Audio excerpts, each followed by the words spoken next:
So my name is Michelle Kenney. I am the owner of the Lighter Home. I'll tell you a little bit more about me and my company. I have a presentation today, so we'll go through that presentation, and then I have some show and tell, and we'll open it up for questions afterwards. So what I'm going to do is I'm going to pull up my my presentation. I'm going to share my screen so you guys can see it. Okay. Today we are going to cover a few things. We're going to talk about the stuff that fills your home, and why organizing is so important, and kind of how do you approach organizing. And I've got some kind of room by room advice. Keeping versus purging. I'm sure you've heard a lot about different ways that you might consider what you decide what you keep versus what you can move on from.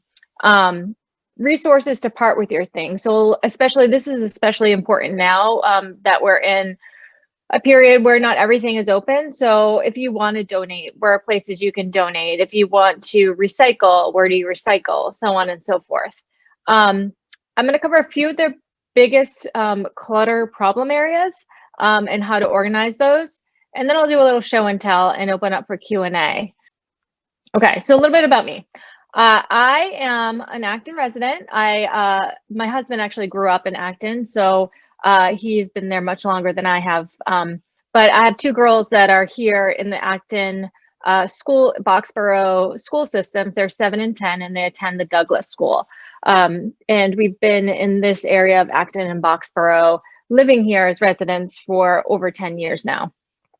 I own a company called The Lighter Home, which is a organizing and home staging business, and I have a realtor's license as well. So I kind of do a few things. So one, I organize homes, closets, basements, kitchens, pantries, any areas of your home.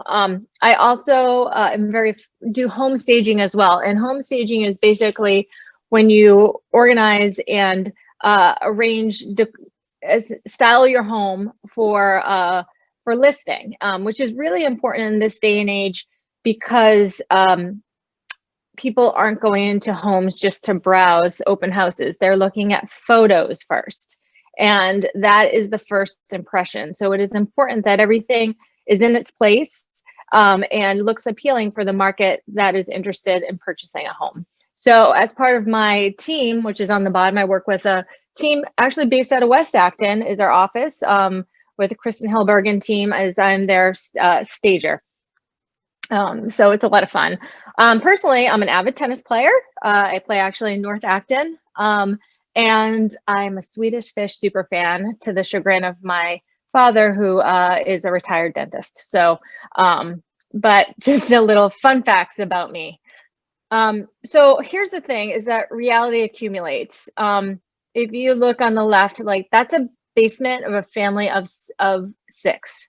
It just happened over time, and there's no shame. I always say no judgment, but it can be fixed. So you can see the before and the after of us kind of spending some time going through it and cleaning it up. And believe it or not, there's a floor there.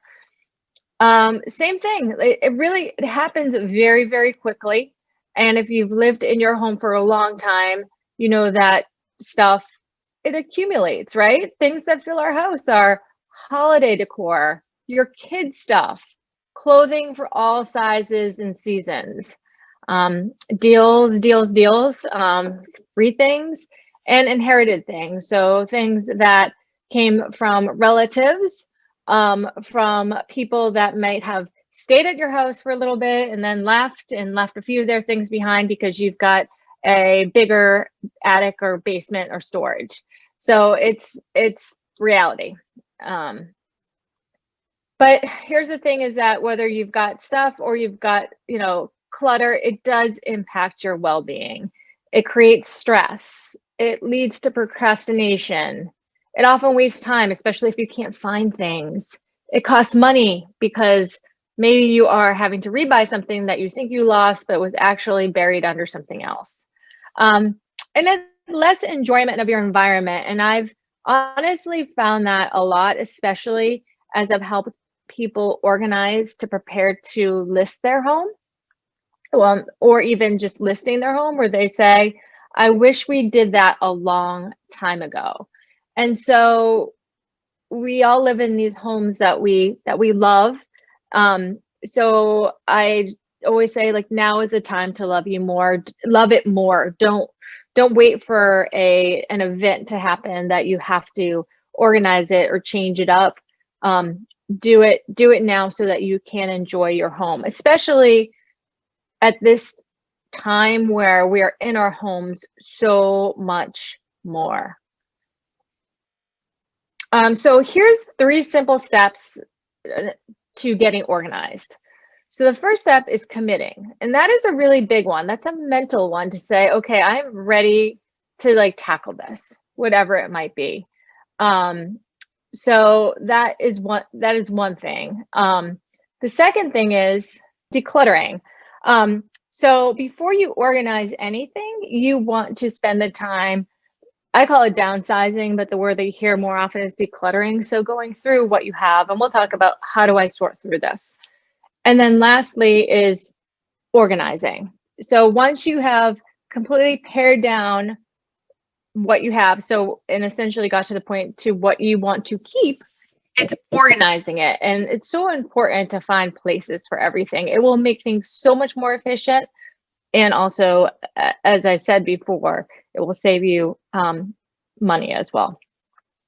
So, okay, when we talk about tackling your house, it can feel overwhelming. So I've broken this down room by room, and there's a method to my madness. So I will explain this as I go. So I always tell my clients, if you are doing a top to bottom organizing of your home, the first area that you want to focus on is your storage space. And I know it's daunting, but it is the most important, because here's why. That is a place where you're going to be able to put the things that you don't use every day into. So if you've got a storage space that maybe you need to clean out a bit and tidy up, you'll make room for the things that you still want to keep that are in the other spaces in your home. So whether you have, where do you store things? And it varies per type of house you have. Maybe it's a basement, maybe it's an attic, maybe it's a garage. Wherever that storage space or spaces are, you want to tackle those first. And those are the biggest. So you probably want to allot the most time for that. We'll talk about kind of time a little bit more. The second is your living space. That is the space that you want to be able to free up, especially if you are ever considering selling your home. The living space and the 2, 3, and 4, the living space, the dining areas, and the bedrooms are definitely going to be the most important to show that you have the space in. But in the near term, you want to enjoy your living space, right? So cleaning out your living room and your family room and the den so that it is tidied and organized would be the second one. The third one is the dining areas, the kitchen, the dining room. And the fourth is the bedrooms, prioritizing the master bedroom, because your bedroom should be the place that you go every night, and it provides you a sense of peace and reprieve. So if it is messy and it is cluttered, you don't get that opportunity to recharge. And that is something that you want to be able to do, is to have that, at least that one place that you know you can go and recharge for whatever the next day brings you. And then lastly, the other areas, the entry is the utility, whether that's the entry, the mud room, the laundry room, taking care of those. Okay, so should you keep it or not? So ask yourself these questions, and there's a lot of different ways you've probably heard over the years, or even recently with Marie Kondo, who is an organizer that has her own method of organizing. She's based out of Japan, but she caught a lot of attention in the last few years with her Netflix series. But really, how I go about it is, where am I right now? Not thinking about the past or even the future, and thinking about, do I love it now? Does it serve a purpose now? And most importantly, do I want to pay to move it now or in the future? It is expensive to move things, and you don't want to pay to move things that you don't have a spot for, or that you're just paying for someone else to move it for you. If you answer no to any of these questions, do not keep it. It's very simple, and I know it's a lot. It's hard. I will say it's hard to go through your own stuff and do that, which is why I have the business that I have, because I can help people with that. And sometimes you do need someone else to kind of help work through it. And with my clients, they find it very, very helpful. But ask yourself those questions. Work with a friend or a spouse or a child, whatever it is, that can kind of help you answer those questions and maybe push you a little bit out of your comfort zone to determine whether it really does serve a purpose and whether you do love it, and so on. Okay, so I'm talking now about, we talked about kind of committing. So you've committed to organizing, and now you've got to purge. So you're asking yourself those questions and you're ready to start to part with your things. I get this question a lot these days, so I did want to really dig down and address, what do I do with these things that I have that I no longer need? Where do they go? Who can I give them to? And this is important to know, because otherwise, if it doesn't get out of your house and it stays in bags, or you're driving around with it in your car, you'll never be able to move on to the next step, which is organizing. So it is a really important step to quickly, once you've decided what you no longer need, is to get rid of it, find a place for it. So you could donate it, you could recycle, you could dispose, you can sell, and you can give it away. And I'm going to tell you a little bit what a resource is for each. So let's talk about local donation resources that are currently operating. I have a handful. There are definitely more out there. I'm sure you know of more too. But these are the ones that I know are operating right now. And these are ones that are only taking certain things. So that's important to know too. There's Goodwill, and there's actually a trailer over at Crosby's Market in Concord, and they take clothing and shoes and bedding, and you can bring it and just drop it off most days, and they will give you a receipt. The Epilepsy Foundation of New England, that's an important part, of New England, will also take those same items, and they are doing around the Acton area curbside pickup bi-weekly. So you log onto their website, you find the donation, and you put your zip code in, and then they have a list of pickup days, and you just make sure you've bagged or boxed up your items, and you leave them curbside the night before, and they will come pick it up, and they will leave you a slip, and they will email you a slip. That's a very convenient way to do it if you don't want to leave your home. And then there's Savers. So Savers is affiliated with the Epilepsy Foundation. They're a retail brick and mortar store that sells items that have been donated, and they use that money for the Epilepsy Foundation. So they take a lot more if you bring it to their donation center. So they take clothing and shoes and bedding and toys and household goods. You can drop it off at they have like a drive-through, which is kind of nice, where you just drop it off. You never have to go into the store, with locations in Marlborough and Framingham. Those are, I believe, are the closest. And lastly, Acton's own household goods, which they take furniture and lighting and bedding and household goods. It is currently by appointment only, and they are booking out into December. So you go online and you schedule it. You have to bring your items in. They aren't picking them up. And it is by appointment, and they're based in Acton.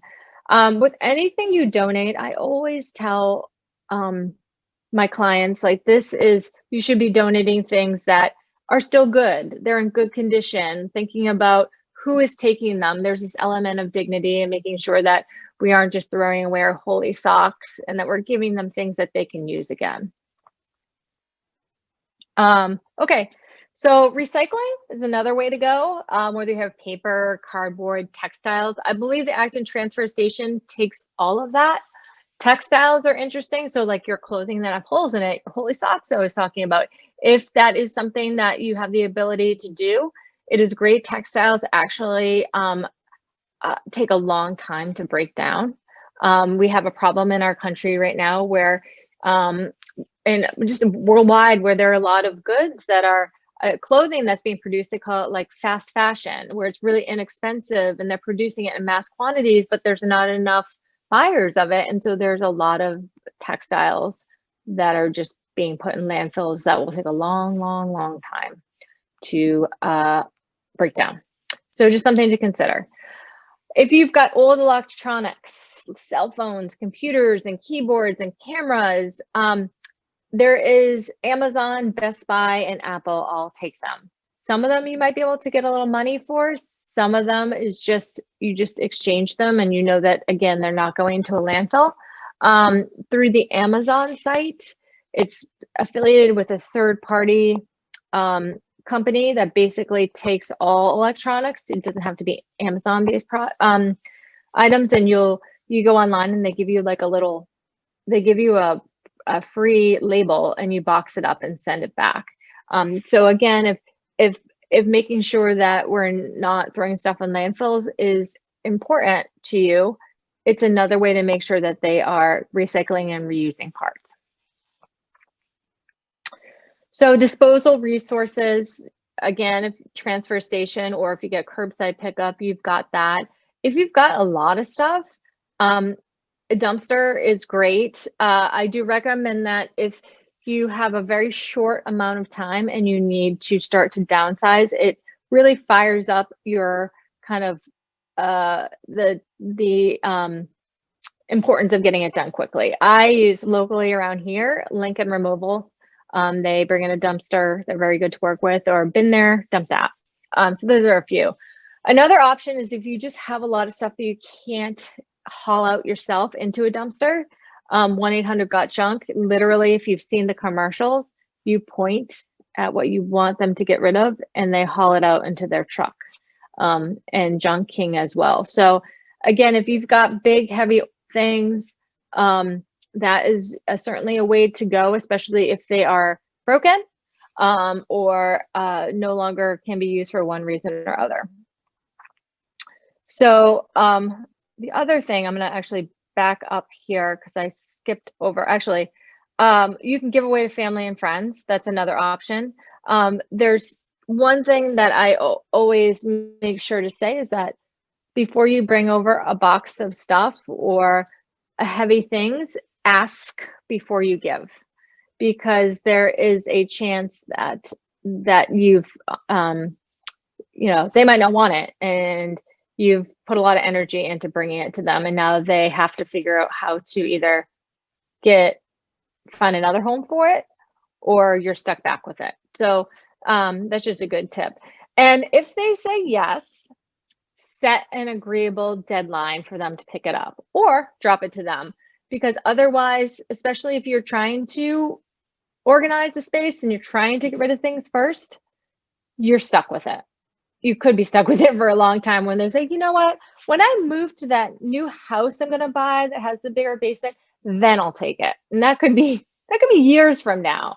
So working with them to set an agreeable deadline is important. Okay, so the other thing that you can do is you can sell things.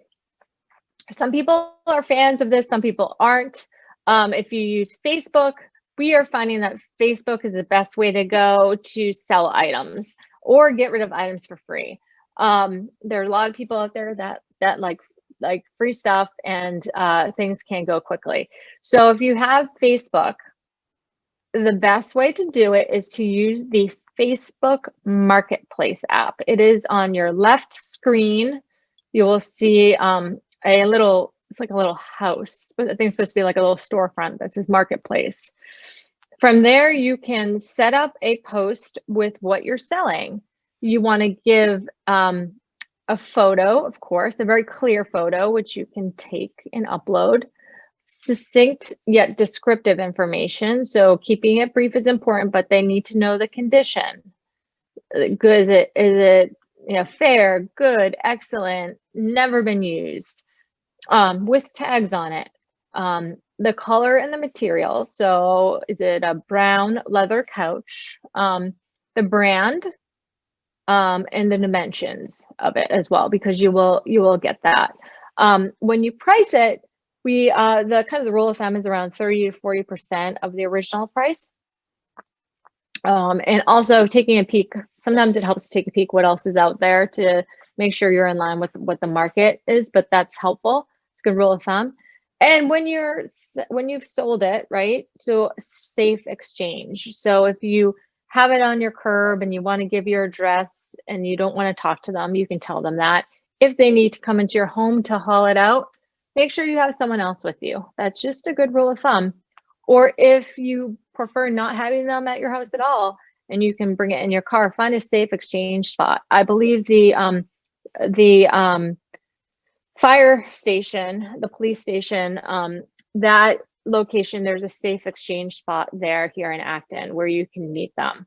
So that's something to consider, but we've found that things definitely move the quickest that way, and free is always great too.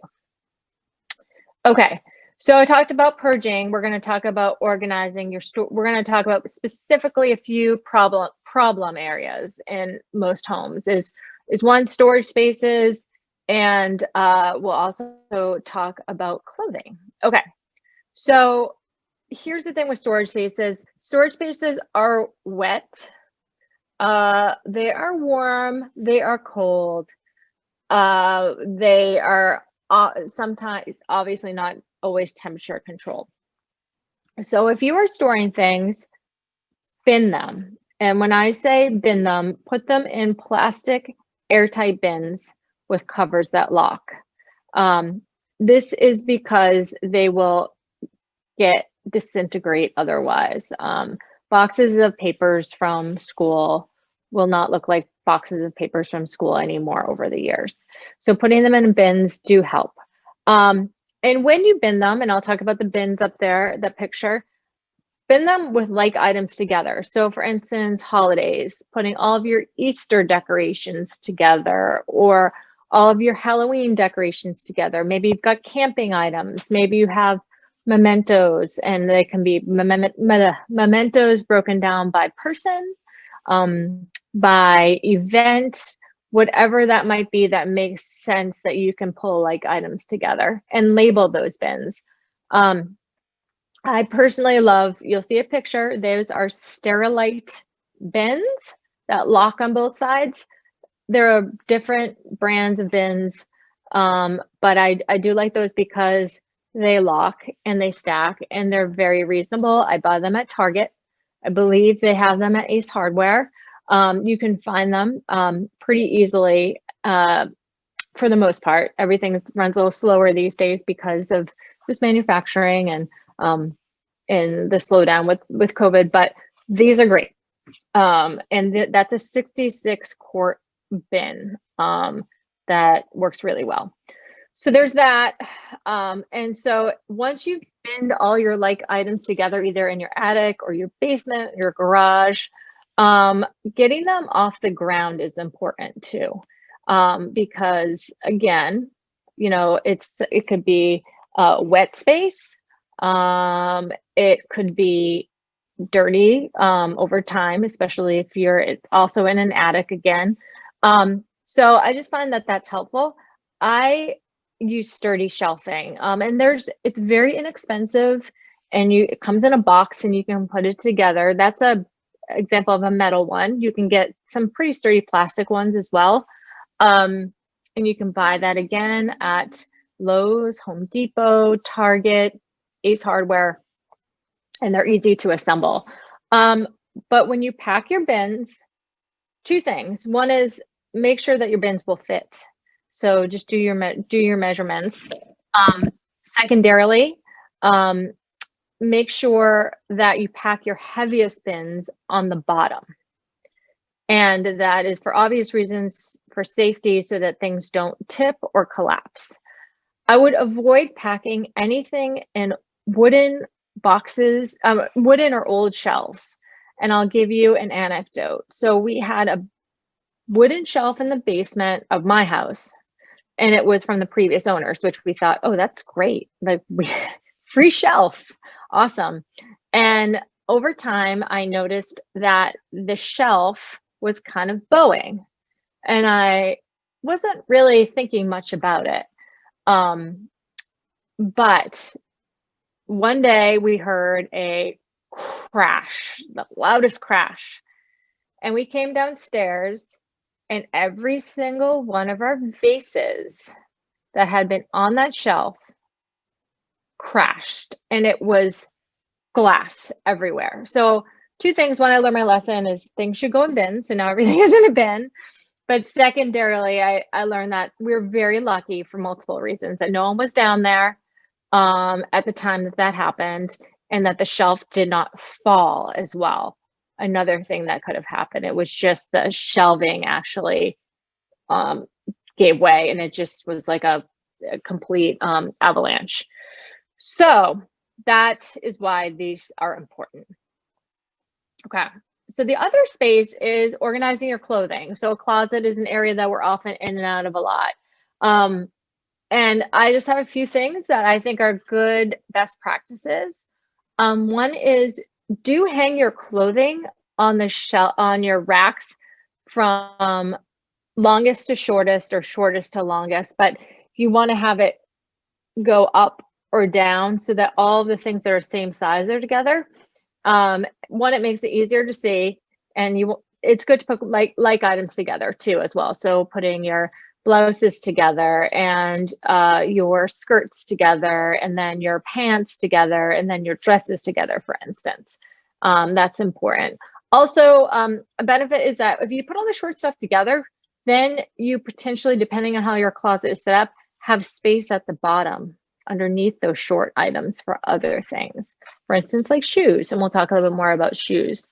I love when you hang your things, I use these slim velvet hangers, and I'll show those to you in a minute. You can buy them at Costco. You can buy them on Amazon. You can buy them at Home Goods. And the reason why I like them is that they're slim, so they actually fit a lot more. You can fit a lot more in there. And if you have them all together, it's much more efficient space-wise. I got rid of, actually converted a couple of years ago, all of my velvet hangers from all of those wire hangers and things like that I had from the dry cleaners. And it actually made a huge difference in terms of space, in terms of the neatness. And my clothes were just being on those velvet hangers were a little bit, weren't getting as pulled. If you can, if you have the room, do fold your sweaters. It does help. I don't have the ability to do that, but in my closet, I don't have a lot of that space, but that is something that will help preserve the shape of your sweaters. If you put your clothes in drawers, I also do recommend file folding your clothes, and that is a method which you'll see at the top, where essentially, and I'll show you an example, where you fold them in threes, and then you fold them so they essentially stand up. So when you see them in the drawer, they aren't stacked. You can see every single item when you open up that drawer. And that's really nice, because otherwise two things. One is they get lost and buried. And two, if you want the shirt on the bottom, you got to pull all the shirts out that are stacked versus being able to just pluck your shirt out. And lastly, shoe storage. I am a big fan of storing shoes in shoe boxes in my closet. The reason I keep a few shoes, I will tell you, I keep a few shoes in my mudroom that I wear every day, but otherwise everything else goes in my closet in these boxes. The reason being is that I can find them. They're clear. They aren't buried. They're in a pile. And they actually stay in better condition because they're not all over the place, whether they're in a bin or shoved in like a shelf or anything like that. And I'll show you some examples of those when we do some show and tell. Okay, so here's the thing. I know I talked a lot about organizing, and it can be stressful for people, but don't stress. It takes time. So if you're ready to organize on your own and you're ready to get it done, don't start tackling things until you have a plan. So start by making a plan and figuring out, okay, what are the areas I want to kind of focus on first? What are the areas that I think are most important to me? Storage, definitely, if is my number one, I always say, but every home is different. Schedule plenty of time to do this. I think that is one of the surprising things that most of my clients find is that it is it's time consuming and it takes a lot of energy. So when you schedule time, you want to plan this out in terms of months often. So think about that now. The nice thing is we are getting into the cooler season, so it is kind of a nice little thing to be able to check off boxes when you're inside a little bit more. Um, and like I said, take breaks to avoid burnout and to enjoy the benefits of your hard work. It can be organizing can be somewhat of a contagious thing where you start and you see all the awesome results. On the flip side, it can take a lot of energy. So just keep that in mind and make sure you take that time for yourself to stagger your work. So if you're feeling overwhelmed by the thought of it, like don't stress about it. Contact a professional. I'm one of many out there that do this. It is actually becoming more and more of a common thing that that people hire professional organizers to help them. So it's not something to be stressed about, embarrassed about, overwhelmed by, because there are solutions. Okay. So that was a lot. I am gonna share a few of my favorite organization tools and a quick show and tell. I have them behind me. I'm also going to share a few resources in terms of books that I find helpful. So if you don't mind, I'm just gonna turn my chair and I'll share a few different items. So first, we talked about shoes. These are shoe boxes. So these are the ones that I use in my own closet, my side of the closet. These are from the Container Store. They're about $5 each, I believe. You can buy them other places. I've seen people find the similar things at like Ocean State Job Lot. But this is just a clear plastic bin where I store my shoes. And it clicks closed and they stack nicely. For my husband's side of the closet, because he does not like lids, we actually use these. Let me just grab it. Oh, this is a drop front. Let me just open it up. Bin for shoes. This is size large. And these guys here are from the Container Store. I love the Container Store for some things. It is something that a resource that's really helpful for specific things, but there's a lot of storage tools that you can get at everywhere from Target to Home Depot to even a dollar store, believe it or not. So I'm not privy to one particular store, and I shop value over price. Or brand. So here's this. Okay. I lost my AirPod. The second thing that I will show you here is these velvet hangers. So this was the velvet hanger that I was telling you about. These are slim hangers that you can put in your closet. It actually feels like velvet. They sell these in different colors. And I bought these at Home Goods. So these are really great for your closet. For your heavier stuff, you might want to get just a heavier, that's a case where you might need a wood hanger or something like that, because these can, if you've got heavy coats, like winter coats on them, they can sometimes snap, but otherwise they're really good for everything else. Okay. I didn't talk to you about decanting at all in the kitchen. I personally love to decant my most commonly used bulk items. So things like almonds, I put in here so I don't have the bag, especially with almonds. I feel like the bag doesn't have something to seal it. So they're like, you find almonds all over your pantry, as opposed to being able to put them in this kind of tight container here. These are made by OXO, OXO. You can buy these at Home Goods. You can buy them on Amazon. You can buy them at Bed Bath & Beyond, the Container Store.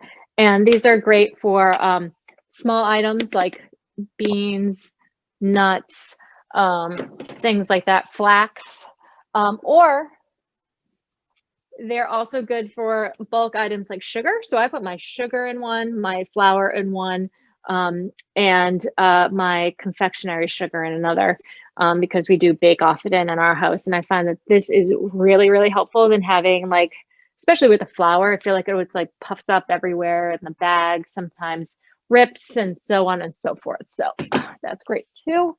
All right. So these are my favorites. If you can see this here, I'm actually going to set it down here. This is a Lazy Susan. If you can see, Lazy Susans are awesome. I have one in my, this is my condiment Lazy Susan for our favorite condiments, because we're kind of a condiment family. So we put our like top favorite ones here. So sriracha, ketchup, ranch dressing, strawberry jam. Those are favorites that we're always grabbing. And so I put it on the top of the fridge so I can easily find them. And we aren't always having to like reach behind. I also use them for all of my oil and vinegar, because we cook, and that's an easy one where I can grab it and find that. So these are great for pantries, for things that you want to be able to easily access. I also use them just because they are so versatile for my kids, all of their arts, all of their markers and their pencils and things like that. I put them in there and they're able to grab what they need easily. So because we are half in school and I do a hybrid education, and because of that, when they're home, they can easily kind of access all of the tools that they need. So I love this. This one is made by Interdesign, and you can buy it at the Container Store. But I also have flat ones that aren't high plastic ones, which you can, I actually saw them at Home Goods, and they were very inexpensive, maybe like $8. So I think I bought my last one there.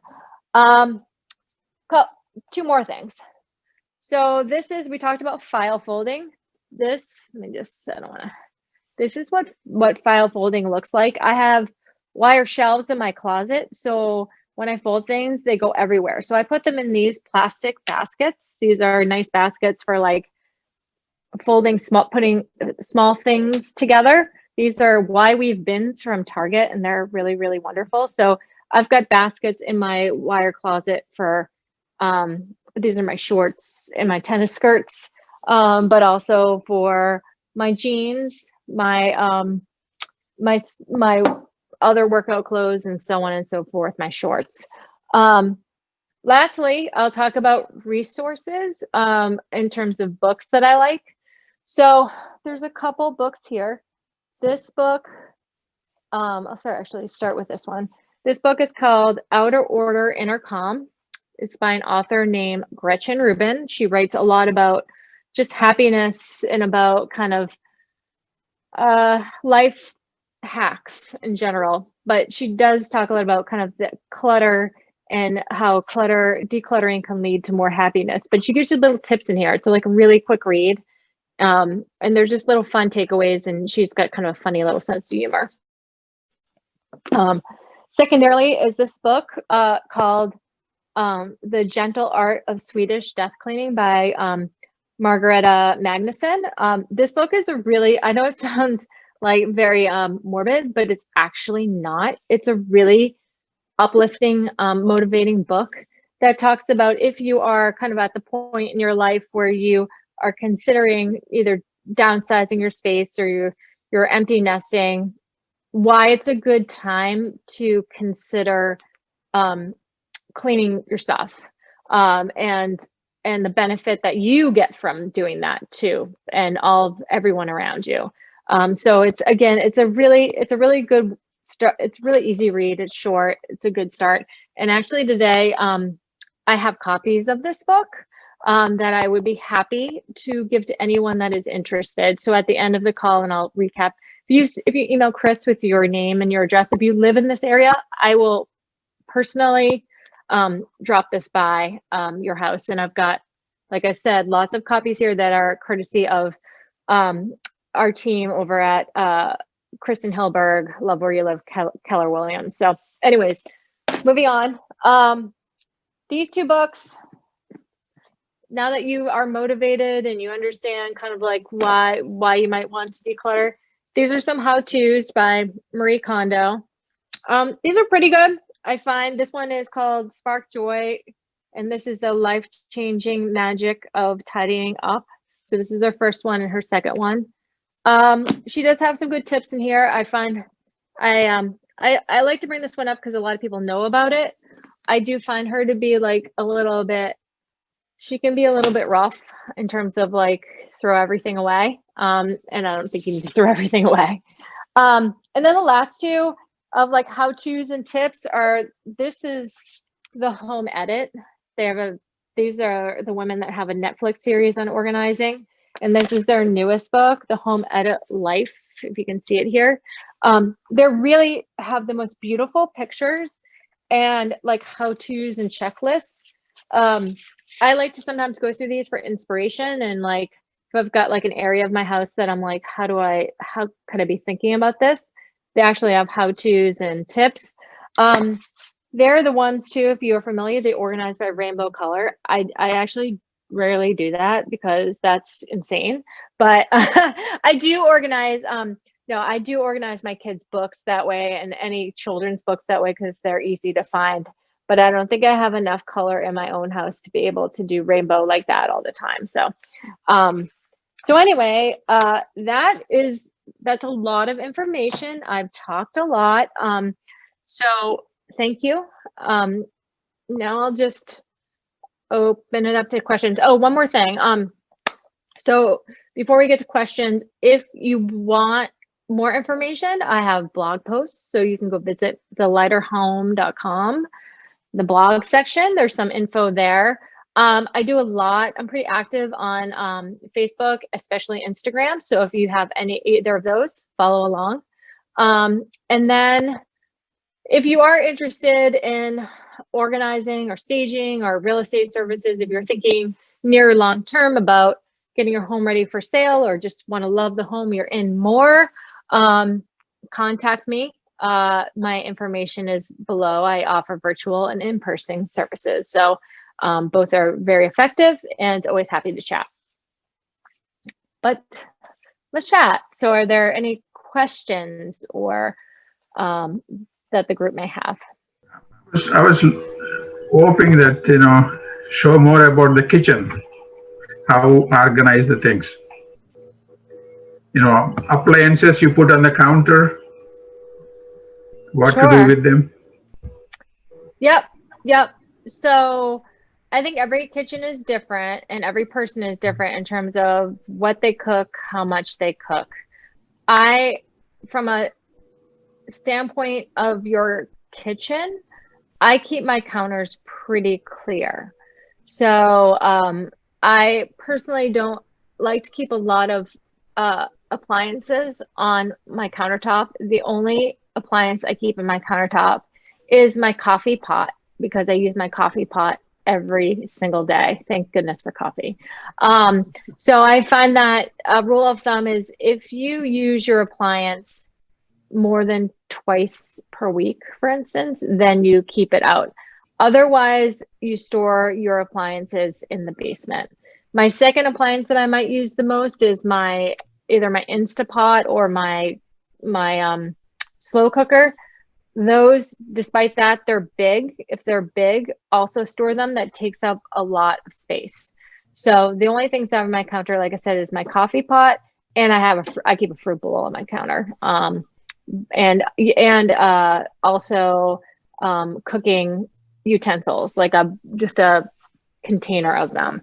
Otherwise, everything goes in drawers.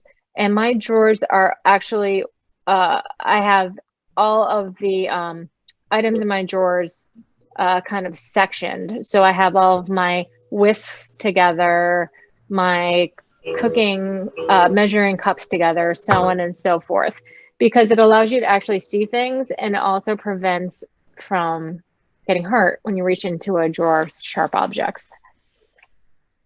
Very good. One more question I have about the garage. How to organize the garage? The garage. Yeah, I mean, so the garage is a place, it really depends on your house again. So if that's your only storage space, you have to think about how you use that. I find that having shelving in your garage along the walls is helpful, where you can stack, if you have tools that you need to keep in your garage, you can stack all your tools together on one shelf. And again, bins are really, really helpful. If you have children and they're still using, balls and things like that, having a shelf for that. So, and this is, I feel like the garage is a place that's worth investing in and getting someone a garage system. I help organize garages, but I will tell you quite frankly, I don't install systems because they're weight bearing, and I will bring in a professional to help me install those, because those are really, really important that you get it right, because you don't want it falling on a person or on a car. But that's a place worth investing, because you can maximize your space by using either shelves that are built into the walls or things that hang from the ceiling, where you can hang a lot of items that you only use on a seasonal basis, whether it be like kayaks, or even I've seen people store their, if they have a artificial Christmas tree and they have no other space, they'll store it hanging from the ceiling, things like that, that you only have access every so often. Have you had any experience with Habitat for Humanity for getting rid of large items like lumber and power tools and stuff of that sort? I have not, no. Do you have any recommendations for getting rid of stuff like lumber? Okay, you need to get rid of some large lumber. So is it coming from Habitat for Humanity that they need to get rid of the lumber? I'm saying, you accumulate evidence at home for projects, and then you have leftover materials. Oh, yeah. So that's a great one where you can use Facebook to get rid of things quickly. So if you're just looking to like get rid of it, because it might be hard to often donate that sort of thing, but if you, my recommendation would be, there's enough people doing household projects around, and builders in the area. This area is, in particular, is very busy with people doing projects, home projects. And if you just want to get rid of it, you can certainly put it on that Facebook Marketplace, and it will be taken. Thanks. If you want to email us your address, if you'd like a book from Michelle. Oh, great. Yeah, and I am, so just worth noting is that I'm assuming you're all local. I am just delivering them. So unfortunately, if you live in California or in Rhode Island, I won't be able to make it down there, but hopefully you're near my neighborhood and I will leave it on your doorstep or in your mailbox. Thank you. You're welcome. There's one new thing in the chat about the new drop box at Donlands in Acton on Great Road that accepts unusual things for recycling. Like empty dry markers, pens, glue sticks, empty deodorant, things you can't really recycle elsewhere. And Littleton, Mass recycles. If you Google that, you can find specific information on that. So thank you. That's great. Thank you. Thank you. All right. Well, anything else to say to wrap up, Michelle? I really appreciate you doing this for us today. It was very, very informative, and you gave me quite a few ideas myself. Oh, great. I mean, thank you for your time. And like I said, is just once you commit and get going, like it's amazing how much you can kind of accomplish and how good it feels. So just loving the space that you're in right now is really great, especially since we're inside so much more. So thank you. Thank you so much. Thank you. Bye-bye.